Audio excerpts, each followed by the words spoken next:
आपको अपनी कीमत, अपनी वैल्यू खुद ही बढ़ानी होती है। इसके लिए आपको खुद पर खुद ही काम करना होता है। आप चाहे अपनी कीमत कम रखो या ज़्यादा, ये पूरी तरह से आप पर निर्भर है। आपकी अपने ऊपर की गई मेहनत पर निर्भर होता है कि आप अपने व्यक्तित्व को किस तरह निखारते हो। सोने को जितना आग में तपाया जाता है वो उतना ही निखरता है, और हीरे को जितना घिसा जाता है वो उतना ही चमकता है। तभी वो अनमोल हो जाते हैं, उनकी कीमत बढ़ जाती है। और कभी कभी इंसान बहुत परेशान हो जाता है, थक जाता है सबके लिए करते करते, अपनी तरफ से बहुत कोशिश करता है सबको खुश रखने की, पर फिर भी कोई खुश हो ही नहीं पाता उससे। वो इतना परेशान हो जाता है कि उसको समझ नहीं पाता कि आखिर वजह क्या है, क्या कमी रह गई जिसकी वजह से ये कोई मेरी कदर नहीं करता। अगर लोग आपकी कदर नहीं करते तो आप चिंता ना करें, आप कारण ढूंढें, नहीं तो आप छोड़ दें, क्योंकि हर आदमी अपनी अपनी नज़र से, अपनी अपनी सोच से कीमत तय करता है। वो आपको उतना ही समझ पाता है जितनी उसकी बुद्धि हो, जितना वो देख सकते हैं, जितनी उसकी नज़र देख सकती है। हीरे की कदर सिर्फ जोहरी कर सकता है, जोहरी की नज़र ही उसे परख सकती है कि वो कितना अनमोल है।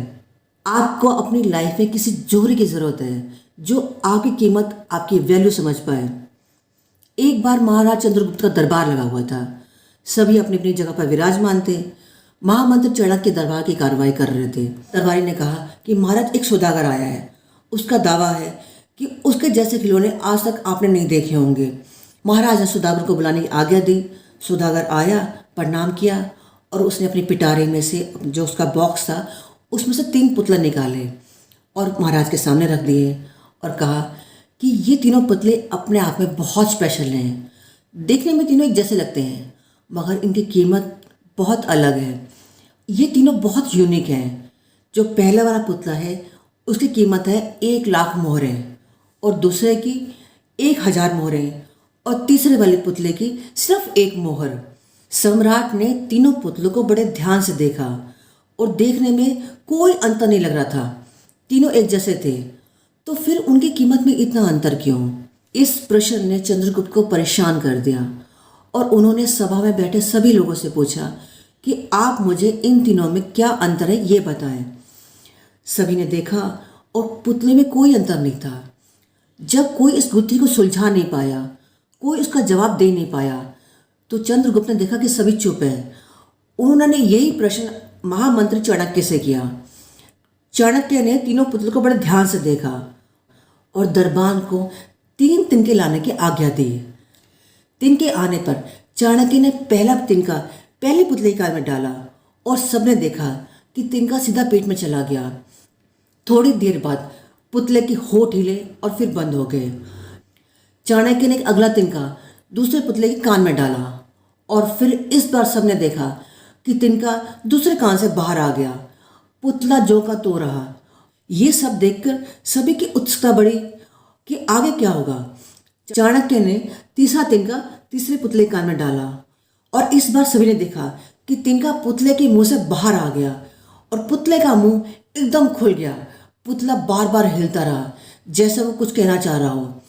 चंद्रगुप्त के पूछने पर कि ये सब क्या है, इन पुतलों का मूल्य, उनकी कीमत अलग अलग क्यों है, चाणक्य ने जवाब दिया कि महाराज, चरित्रवान और बुद्धिमान लोग सुनी सुनाई बातों को अपने तक रखते हैं और उसकी पुष्टि करने के बाद ही अपना मुंह खोलते हैं।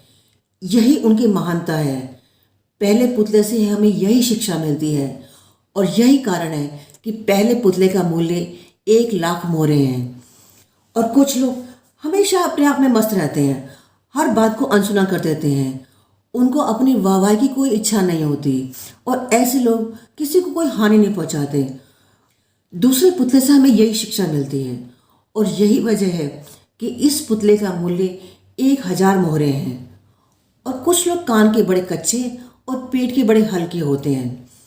कोई बात सुने नहीं कि पूरी दुनिया में शोर मचा देते हैं। उन्हें झूठ और सच का कोई ज्ञान नहीं होता। उनका मतलब सिर्फ मुंह खोलने से है, और यही कारण है कि तीसरे पुतले का मूल्य सिर्फ 1 मोहर है। और इसीलिए आपकी कीमत क्या है, आपकी वैल्यू क्या है, ये पूरी तरह से आप पर निर्भर है। अगर प्रॉब्लम आप में है तो आप अपने आप को ठीक कर लें, नहीं तो आप वो हीरा हैं जिसको एक जौहरी की तलाश है। धन्यवाद। अगर ये वीडियो फेसबुक पर देख रहे हो तो मेरे पेज को लाइक कर लीजिए, यूट्यूब पर देखना तो वीडियो को लाइक कर लीजिए, चैनल को सब्सक्राइब कर लीजिए और बेल आइकन को दबा लीजिए ताकि आने वाली वीडियो का नोटिफिकेशन आपको टाइम पे मिल जाए। मिलते हैं फिर एक नई हौसले की उड़ान के साथ, तब तक के लिए टेक केयर, बाय बाय।